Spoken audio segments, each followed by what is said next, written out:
Dice la Escritura: si pues nos examinásemos a nosotros mismos, no seríamos juzgados, mas siendo juzgados, somos castigados por el Señor, para que no seamos condenados con el mundo. Bien, dice que debemos examinarnos continuamente para ver si verdaderamente estamos en la fe, pero nadie puede examinarse a sí mismo por sí mismo, sino que cada cual debe examinarse comparándose con el Señor, porque dice la Escritura que hay muchos que se comparan a sí mismos consigo mismos y juzgándose a sí mismos por sí mismos, no son prudentes, no son justos. Así, comparándose a sí mismos consigo mismos, siempre son aprobados, porque no se comparan con el Señor. Pero dice que debemos examinarnos, y ese examen debe de ser por el Espíritu del Señor.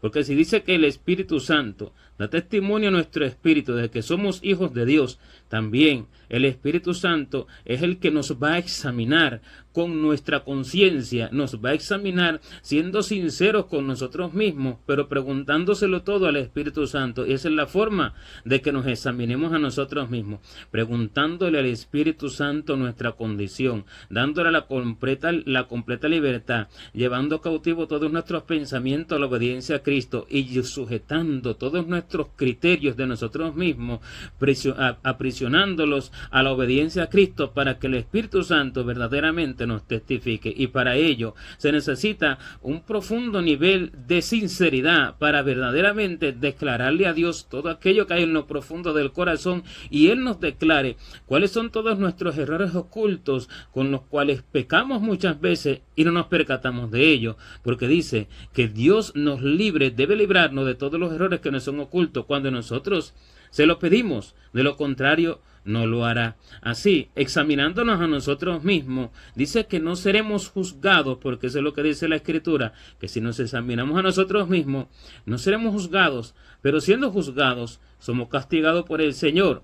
¿Qué quiere decir? Que cuando nosotros nos examinamos por el Espíritu Santo, lo cual no es una tarea de un día ni de dos, sino que es una tarea de tiempo, es una tarea dedicándose completamente a la búsqueda del Señor, renunciando a todo, dejándolo todo y dejando nuestros pensamientos y nuestros propios juicios y criterios acerca de nosotros mismos, en ayuno, en oración, en lectura de las Escrituras, preguntándoselo todo a Dios, preguntándole a Dios acerca de nuestra condición, acerca de nuestras obras, acerca de nuestros comportamientos, acerca de nuestras cualidades y acerca de nuestras dificultades y debilidades, y así entregándole todas nuestras obras y entregándole todos nuestros pensamientos para que Él nos enseñe durante largo tiempo. En este examen nosotros seremos libres de ser juzgados, porque ¿quién es el que juzga al hombre? El que juzga al hombre es el enemigo. Dice que Satanás es el que acusa a los hijos de Dios delante de Dios de día y de noche. Él es el acusador, y siendo él el acusador, él está al tanto y está al pendiente de cada obra que hace el creyente. Él está al tanto de cada palabra que sale por la boca del creyente, pero más profundamente, él está tanto de aquello que su corazón desea. Cuando él le presenta delante del creyente todas las cosas que él quiere presentar, él sabe cuando alguien la ama, él sabe cuando alguno las menosprecia, y él sabe cuando alguien se inclina hacia eso. Él sabe todas las cosas porque Dios se lo permite, y así él está atento a todas las obras de los creyentes, porque así es que dice que Él es el acusador, el que nos acusaba cuando se ha lanzado del cielo a la tierra, de allá de las regiones celestes donde se le dio parte. Dice que Él era el que nos acusaba delante de nuestro Dios de día y de noche. Él lleva todas las acusaciones al Señor. El juicio es de Él. Él es el que juzga al creyente. El juicio para cada creyente delante de Dios viene de Él, porque Él es el que él es el que juzga. Él es el que emite el juicio, y Él es el que señala, y Él es el que dice lo que hizo el creyente, aunque Dios lo sabe. ¿Pero para qué? Para que el creyente pueda arrepentirse. Esto me enseñó el Señor una oportunidad. Cuando vienes a mí arrepentido por algo que dijiste, arrepentido por algo que hiciste, que se salió de ti, y tú te humillas y te arrepientes con todo el corazón, y cuando venga el acusador, yo le presento tu arrepentimiento y él tiene que irse, y su acusación no tiene peso, no tiene fuerza, no tiene valor. Pero los que no hacen así, sino que pecan, sino que ofenden al hermano, menosprecian al hermano y hacen muchas otras cosas, y calumnian, vituperan y hacen muchas otras cosas, ellos siguen de largo como si nada pasara, y el enemigo continuamente los acusa, y esa acusación tiene peso, tiene fuerza, porque es verdadera. Y sobre ellos está el juicio, y no hay quien se lo quite hasta tanto no llegan a un verdadero arrepentimiento de sus obras. Porque si Él es el acusador, y Él va delante de Dios día y noche para presentar sus acusaciones contra los creyentes, el creyente debe de estar limpio para que ninguna acusación tenga peso, para que ninguna acusación tenga valor. Y Él conoce las Escrituras, y conoce y sabe exactamente todo lo que se debe hacer, y cuáles son los verdaderos frutos de Dios y cuáles son los frutos de Él, porque los frutos de la tiniebla Él es el que los pone. Los espíritus inmundos que hacen que el hombre lleve frutos de amargura, que hace que el hombre lleve frutos de calumnia, de vituperio, de menosprecio, de desacuerdo con la voluntad de Dios, hace que el creyente lleve frutos de amor por el mundo, de vanagloria y de todo tipo de fruto inmundo. Esos espíritus son de Él, y Él sabe dónde están esos espíritus. Él sabe todo lo que tiene cada uno, porque todos aquellos espíritus son de Él. Él sabe cuando el hombre dijo una mentira, Él sabe el espíritu que lo hizo hablar esa mentira. Él sabe todos los espíritus que están en ese hombre, porque son de Él. Y siendo así, va y acusa cada vez que un espíritu de Él hace la acción y vence en esa acción en el creyente y a través del creyente. Y por eso es que dice que el adversario, nuestro adversario el diablo, anda alrededor buscando siempre a quien devorar. Por eso que debemos ser sobrios siempre y velar. ¿Cómo es velar? Velar en la voluntad de Dios, velar haciendo lo que Dios quiere que hagamos, velar continuamente en nuestro comportamiento, velar estando atentos a la voz de Dios, estando atentos a su orden, estando atentos a lo que Él habla, porque el Señor es el que va a redarguir y el Señor es el que va a decir lo que se hizo, el Señor es el que va a decir lo que no se debe de hacer, el Señor es el que va a decir de lo que el hombre debe de arrepentirse inmediatamente, el Señor es el que va a enseñar cada acción, cada comportamiento, cómo debe de ejecutarlo el hombre. El Señor es el que conoce todas las cosas y Él es el que sabe cuáles son todas las maquinaciones del enemigo, y Él es el que le va a sacar al descubierto todas sus maquinaciones, y por eso es que dice que no ignoramos sus maquinaciones para que no tome ventaja. Pero ¿cómo el hombre puede no ignorar las maquinaciones del enemigo? Estando continuamente velando, atento a la voz de Dios, que el Espíritu Santo le va a decir, que el Espíritu Santo le va a revelar. Si no se lo dice por voz, se lo dice por sueño, sino por visión, de una u otra forma, pero continuamente temiendo a Dios y continuamente estando atento a sus obras y continuamente arrepintiéndose de todo aquello que le venga al corazón, de todo aquello que pueda hacer de pronto desatinadamente, de todo aquello que pueda hacer de una forma desprevenida, como hablar algo desatinadamente, como de pronto decir una palabra, como de pronto manifestar cierto carácter, como de pronto menosprecio hacia el hermano, hacia una persona, como muchas cosas que el creyente puede hacer, y cosas peores que estas, pecados terribles en los cuales caen muchos llamados cristianos, pero que ellos, no habiéndose arrepentido de los pecados más pequeños, mucho menos pueden arrepentirse de los mayores. Pero hablando de pecados menores, el hombre debe de empezar por ello, el hombre debe de empezar por lo más mínimo, el hombre debe de estar al tanto a lo más mínimo, porque se dice que el que es fiel en lo poco, en lo más, también es fiel. Asimismo, el que está al tanto de sus pecados más pequeños y de todas sus debilidades más pequeñas, éste estará siempre al tanto de las mayores. Las mayores no tendrán parte en él. Él será fuerte para vencer los pecados mayores, pero siempre tiene que estar atento a sus pequeñas debilidades y a las más mínimas que él considera como pequeñas, pero no lo son. Muchos dicen que ya son libertados y que no pecan y que no hay ningún pecado en ellos, para que ya fueron libres. Pero sin embargo dice que la senda del justo es como la luz de la aurora, que va en aumento hasta que el día es perfecto. De modo que el hombre va siendo perfeccionado continuamente, el hombre va siendo pulido continuamente. Por eso es necesario que Dios nos haga más preciosos que el oro fino, y más que el oro de Ofir, como dice, que Él hará más precioso que el oro fino al varón, y más que el oro de Ofir al hombre, quitándole toda su impureza, quitándole todo aquello que lo puede hacer un oro oscuro y le puede dar negrura al oro. Así dice la Escritura, que cuando el pueblo de Israel allí pecó, que fue entregado a Babilonia, dice que aquellos eran limpios y eran puros, pero sin embargo después se volvieron como la negrura. Aquel oro se convirtió en una gran negrura. Así es que el hombre se va convirtiendo en algo oscuro cuando el hombre no se va arrepintiendo de sus muchas injusticias, y cuando el hombre no se arrepiente de sus muchas injusticias, muchos juicios hay sobre él y no lo sabe, no lo entiende.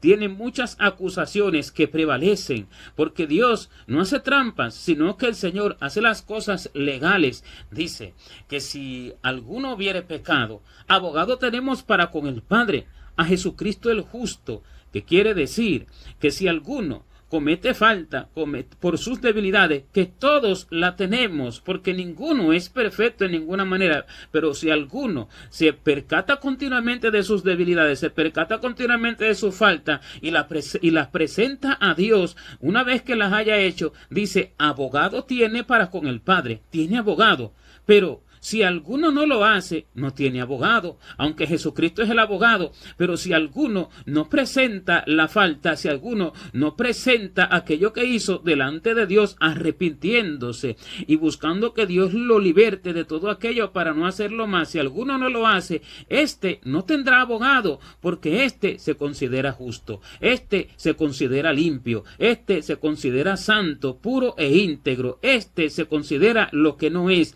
y sobre él ya hay muchas acusaciones, no lo sabe, no lo entiende, va lleno de acusaciones hasta el día en que se presente delante de Dios para darle cuenta. Saldrá tranquilo pensando que va la vida y se topa con que va la muerte, porque va cargado de acusaciones, y aquel que va cargado de acusaciones pertenece al acusador, porque aquellas acusaciones prevalecen. Lo único que puede borrar la acusación es el arrepentimiento. Así dice, arrepentíos y convertíos, para que sean borrados vuestros pecados y para que vengan de la presencia del Señor tiempos de refrigerio. Ninguno puede ser libre de las acusaciones del enemigo si no es a través del arrepentimiento continuo, el arrepentimiento verdadero, el cual no es una vez, sino que este arrepentimiento es de una persona que íntegramente vive para Dios, íntegramente vive en el temor de Dios y continuamente está tratando de trabajar con el Señor para su perfección, para la edificación del hombre espiritual, para ser pulido continuamente. Así dice, la hornaza para el oro, que quiere decir que la hornaza está preparada para hacer que el oro sea pulido y el oro sea purificado. Y así también, como la hornaza está hecha para el oro, dice también que nosotros somos probados por Dios. Así, el Señor nos prueba como el oro por la hornaza, porque es necesario que nuestra fe sea probada. Y si el oro es probado, el cual siendo de menos valor que la fe, se prueba con fuego, ¿cuánto no más nuestra fe será probada hasta el final, para que entonces pueda ser hallada en alabanza, gloria y honra cuando se ha manifestado Jesucristo? Así nuestra fe siendo probada, continuamente nuestras debilidades deben ir desapareciendo. Así el Señor dice que su poder se perfecciona en la debilidad. Pero si alguno dice que no tiene debilidad, ¿cómo se podrá perfeccionar en él el poder de Dios? Si alguno dice que él no tiene pecado, si alguno dice que en él no hay nada que pueda hacerlo pecar, ¿cómo se podrá perfeccionar en él el poder de Dios? ¿Cómo se podrá perfeccionar en él el poder de Jesucristo? No podrá, porque este ya es fuerte y está lleno de acusaciones. Y por eso dice que examínese cada uno a sí mismo si está en la fe. Examinándonos a nosotros mismos, no somos juzgados, porque cuando hacemos este examen, entonces conocemos nuestra condición, conocemos nuestras debilidades, conocemos en qué el Señor está trabajando en nosotros y continuamente nos enfocamos en ello, como dice la Escritura, que nos enfoquemos en nuestra salvación, nos ocupemos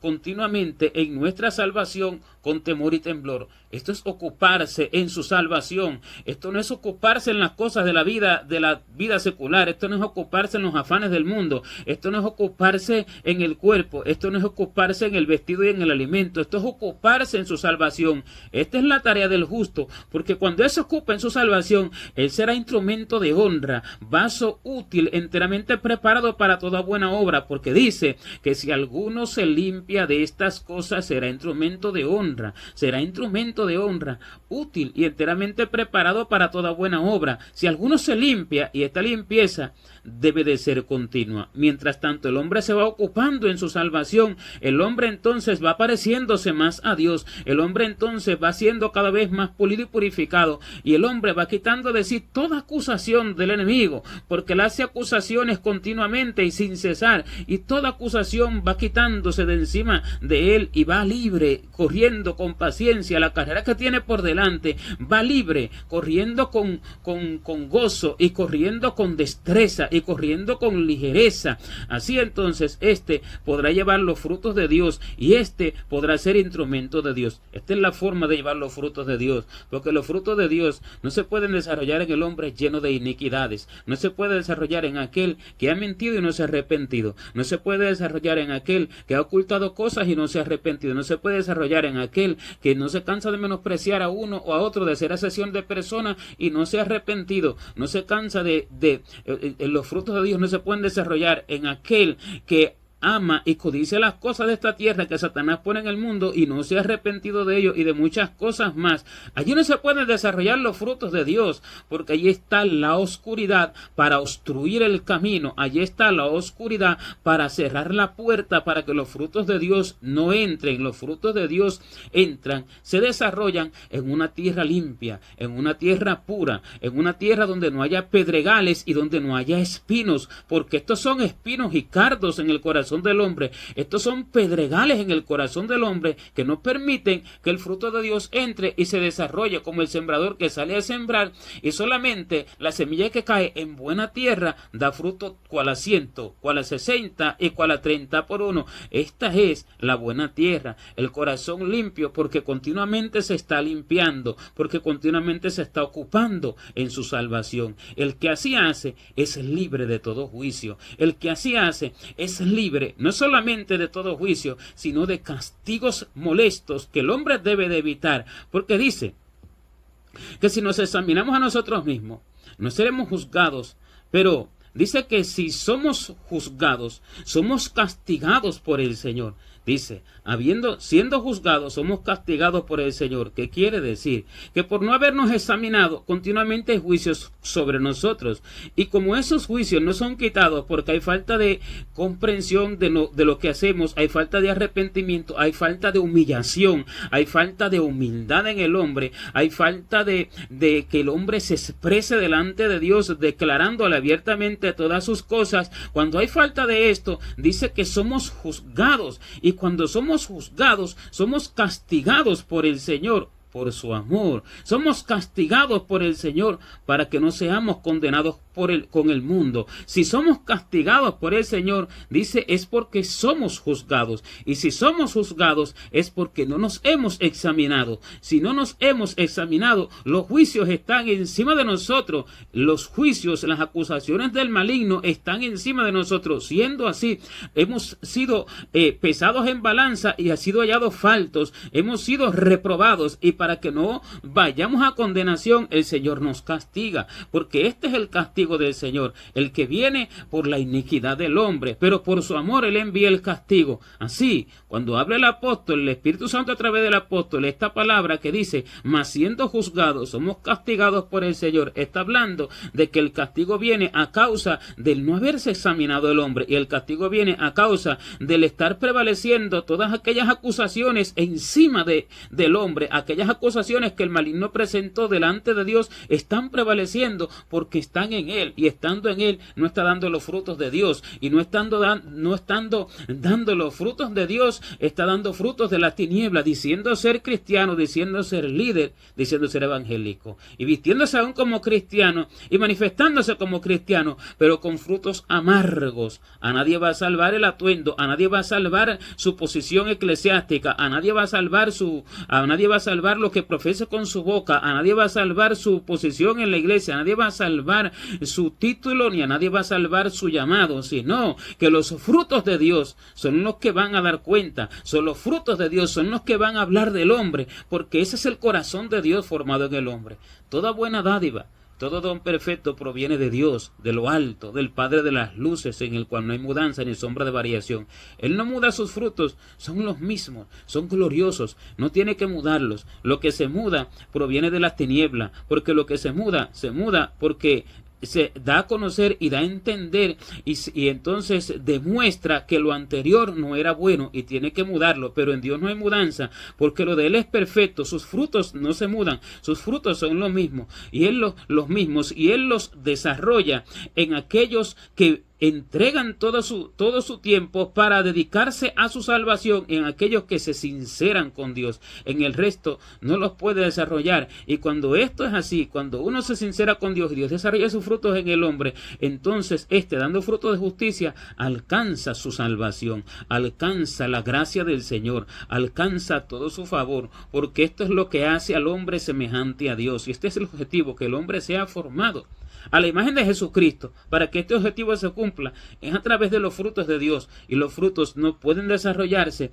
si permanecen las iniquidades en el hombre, si el hombre no se arrepiente de continuo de todo lo que ha hecho, si el hombre no se arrepiente de continuo de todo lo que ha pensado, de todo lo que ha sentido, de todo lo que ha hablado. No pueden desarrollarse los frutos de Dios, pero por misericordia el Señor castiga. Esto es una profecía, porque dice, siendo juzgados, somos castigados por el Señor. Quiere decir que llega un momento en que el pueblo ha sido juzgado y que va a recibir castigo, porque él está hablando de forma enfática de que así es y de que así ha sido hecho, de manera que está hablando de la profecía del fin, donde dice que es necesario que el juicio comience por la casa de Dios, y si es necesario que el juicio comience por la casa de Dios, es porque el pueblo ha sido juzgado y ha sido hallado falto, porque las acusaciones han prevalecido sobre el pueblo, porque no se ha arrepentido, porque se ha creído santo y puro y justo. Por eso es necesario que el juicio comience por la casa de Dios. Pero ¿por qué el juicio? Por amor del Señor. Por eso es que dice que siendo juzgados somos castigados por el Señor, para que no seamos condenados con el mundo. Y así entonces el Señor envía castigo a causa de todas las acusaciones que hay sobre la multitud de creyentes que no se han arrepentido, porque no se han examinado, porque no se han dedicado a entregar su tiempo y su vida al Señor para examinarse de continuo, sino que han entregado su vida y su tiempo a una religión, a un esquema eclesiástico, a una norma, a una ley, a reglas y a estatutos de hombre que para nada puede edificar a ninguno, sino los frutos de Dios. Y siendo así, el hombre se ha apartado de su llamamiento principal, porque somos llamados a la santificación, llamados a ser santos. Este es el llamamiento, llamados a ser santos. Este llamamiento viene por los frutos de Dios, y el cumplimiento de este llamamiento viene por los frutos de Dios. El cumplimiento de este llamamiento no viene por el cumplimiento de normas ni por el cumplimiento de reglas. El cumplimiento de este llamamiento viene por los frutos de Dios, y los frutos de Dios vienen por un continuo examen, autoexamen del Señor, pero no de Dios, del hombre, pero no solo, sino con el Espíritu de Dios, un autoexamen del hombre con el Espíritu de Dios, que es la lámpara que alumbra todas las cosas oscuras, la lámpara que alumbra lo interior, lo que el hombre no puede saber y lo que el hombre no puede entender, porque dice que para la altura de los cielos, para la profundidad de la tierra y para el corazón de los reyes no hay investigación. ¿Y quiénes son los reyes? Son todos aquellos que son de Dios, son todos aquellos que sirven a Dios, porque dice que Dios nos ha hecho un reino, un pueblo de reyes y sacerdotes, para que anunciemos las virtudes de Jesucristo. Siendo así, el Señor escudriña lo más profundo del corazón y nadie puede investigarlo. Yo mismo no puedo investigarlo, ninguno puede investigarlo, ninguno puede descubrirlo. De lo contrario, no dijera el Espíritu Santo a través de David, haciéndolo orar así: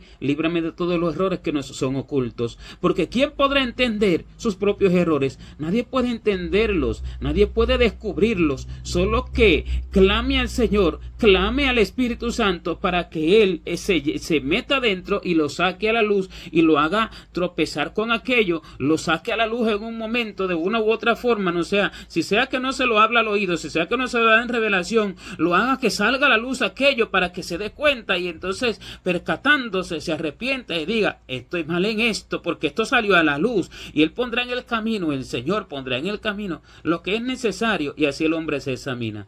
Pero como no acontece así, entonces es necesario que venga el castigo. Y por eso es que dice que como los dolores de la mujer encinta, cuando está encinta y da luz en el alumbramiento, así hemos sido delante de ti, oh Dios, porque esto es una profecía para el fin. Como los dolores de la mujer encinta, que gime y da gritos en sus dolores, así hemos sido delante de ti, porque esto fue necesario. Será necesario en el final, hablándolo proféticamente, fue necesario, lo cual será en el final, para que el pueblo pueda ser libre de todas las acusaciones del enemigo y no sea condenado con el mundo. Porque cuando venga el Señor se lleva al pueblo. El que se quedó y será condenado con el mundo. El que se quedó y tendrá que enfrentarse al anticristo, y aquello será terrible para poder alcanzar una salvación. Será extremadamente terrible, tendrá que sufrir las torturas inimaginables por el hombre. Y así, entonces el Señor, cuando venga a buscar su pueblo, todo el que se quede estará propenso ya a condenación perpetua, y para que no seamos condenados con el mundo, antes de ese momento el Señor debe de enviar el castigo a su pueblo para que no seamos condenados con el mundo. ¿Pero por qué? Porque los juicios del maligno han prevalecido sobre el pueblo, pero porque el pueblo no se ha examinado, no se ha limpiado, no se ha purificado, ha orado por vanidades, se ha dedicado a vanidades, se ha dedicado a cosas seculares, se ha dedicado a obras eclesiásticas, se ha dedicado a otras cosas menos a su salvación, se ha dedicado a de todo, a estar pendiente de noticias, a estar pendiente de todo asunto secular y de todo asunto que Dios no mandó a estar pendiente, menos a ocuparse en su salvación. De modo que es necesario que llegue el castigo para esto. Y el castigo hará que la mujer de parto, la mujer que gime y da gritos en sus dolores, como mujer que está de parto, dé a luz un hijo varón que regirá con vara de hierro a todas las naciones. Dé a luz a un creyente que verdaderamente es purificado, pulido por el Señor. Un hijo que no es un hombre, sino que es un pueblo, que es de un mismo pensamiento y un mismo sentir, porque es vigoroso para hacer las obras de Dios. Ahora es vigoroso para buscar la voluntad del cielo, porque es uno que regirá con vara de hierro, con Cristo, a todas las naciones, como el Señor prometió al que venciere. Yo le daré al que venciere y guardar mis obras hasta el fin. Yo le daré que juzgue a las naciones y las regirá con vara de hierro, como también yo lo he recibido de mi Padre. Este es el hijo varón que saldrá de los dolores de la mujer de parto, porque tuvo que ser castigada. En el final será así, por causa de que muchas acusaciones habían sobre ella, y muchas acusaciones habían sobre ella porque no se había examinado. El que se examine será libre de la ira, el que se examine será guardado por el Señor. Esta es la promesa que hace el Señor: por cuanto has guardado la palabra de mi paciencia, yo también te guardaré de la hora de la prueba que ha de venir sobre el mundo entero, para probar a los que moran sobre la tierra. El Señor guardará a aquellos que se examinan. Este es el punto de partida, examinarse. Este es el punto de partida, sincerarse. Este es el punto de partida, llevar todas las cosas delante del Señor desnudas, porque todas las cosas están desnudas y abiertas delante de los ojos de aquel a quien tenemos que dar cuenta. Y si todas las cosas están desnudas y abiertas delante de sus ojos, quiere decir que yo debo de presentárselas tal como están delante de sus ojos, desnudas, no vestidas. ¿Cómo es presentarle las cosas vestidas? Que yo en mi corazón codicié algo, y yo en mi corazón pensé mal, yo en mi corazón envidié, yo en mi corazón tuve celo, yo en mi corazón tuve algo negativo, pero voy delante de Dios tratando de tapar el asunto, tratando de no mostrar aquello. Así estoy presentando aquella cosa negativa que hice vestida, pero ella no está vestida delante de Dios. Yo la estoy presentando vestida, o sencillamente no se la estoy presentando, la estoy ocultando, pero esa cosa negativa está desnuda delante de Dios. Debo presentarla desnuda. De lo contrario, el que será avergonzado será el hombre, porque el hombre podrá ocultar delante de Dios todas las cosas que quiera, pero delante de sus ojos están todas abiertas, están descubiertas, están desnudas. Por eso es que debemos presentarnos delante de Él con corazones sinceros, con limpia conciencia, lavado los cuerpos con agua pura, o sea, habiendo hecho la acción purificación corporal conforme a su voluntad, conforme a lo que nos ha ordenado, y eso purifica nuestro cuerpo, pero con limpia conciencia, con corazones sinceros, con corazones abiertos, sacando a la luz la verdad de todas las cosas que hay en lo más profundo del corazón, y haciendo esto de continuo, continuamente, no esperando a una hora de la noche, no esperando a que termine el día, no esperando a mañana, no esperando al fin de semana, no esperando a un día de congregación para arrepentirse, porque esto no es de un creyente temeroso de Dios, esto es de un religioso, esto es de un falso, esto es de alguien que no conoce el corazón de Dios. El que conoce el corazón de Dios y teme a Dios, inmediatamente que ve una falta, e inmediatamente se arrepiente, porque continuamente tiene temor de Dios y continuamente quiere agradar a Dios, porque el Señor está con aquellos que continuamente le agradan en todo, como dijo Cristo, que dijo: mi Padre siempre está conmigo, no me ha dejado solo el Padre, porque yo hago siempre lo que le agrada. Siempre estaba haciendo lo que le agradaba. Así que el creyente siempre debe de estar conversando con el Señor, preguntándole acerca de su condición y temiendo incluso de sus mismos pensamientos, porque dice que debemos tener cuidado de nosotros mismos, como dice el Espíritu Santo a través del apóstol cuando dice: ten cuidado de ti mismo y de la doctrina, persiste en ello, porque haciendo esto te salvarás a ti mismo y a los que te oyeren. Ten cuidado de ti mismo. Ten cuidado de ti mismo quiere decir que yo no debo de confiar en mí mismo. El que confía en sí mismo, este es necio. El que confía en su propia limpieza, el que confía en su propia justicia. Este no es el Evangelio. El Evangelio es la confianza en el Espíritu Santo, la confianza en Jesucristo. La fe verdadera viene por esta confianza, y así el Señor formará a Cristo en el hombre y lo librará continuamente de todos los juicios que hay sobre él continuamente, porque Satanás acusa justa e injustamente. Él es experto para inventarse todas las cosas, y siendo que él es experto, muchos juicios hay sobre el hombre y muchas acusaciones hay sobre el hombre de continuo, pero el Espíritu Santo limpia a aquellos que continuamente se examinan con el Señor y se dedican a su salvación con temor y temblor más que a todas las cosas de su vida. Estos alcanzan la salvación, estos alcanzan la gloria que Dios tiene preparada para aquellos que lo aman. El resto no, porque pensando que van yendo salvos, pensando que están caminando salvos, no saben que están caminando errados, porque no hay temor de Dios en sus corazones. Y cuando no hay temor de Dios, el hombre no se puede apartar del mal, porque solamente con el temor de Jehová los hombres se apartan del mal, y el hombre se va apartando del mal continuamente con el temor de Dios. Continuamente se va apartando y continuamente se va limpiando y va creciendo a la imagen y la estatura de Jesucristo, el varón perfecto, a la imagen del cual debe de crecer, a la imagen que está llamado el hombre a crecer, el creyente a crecer, y así entonces será librado de todo juicio y será librado del castigo con ira, porque aunque sea castigado para su perfección continua, será librado de ese castigo que profetiza. Dice que siendo castigados no somos condenados con el mundo. Este es el castigo final, para librar de condenación a los creyentes que no entendieron cómo debían de examinarse, para gloria y honra de Dios, y para que sean salvos por la salvación con la cual Cristo nos ha salvado. Gloria a Dios.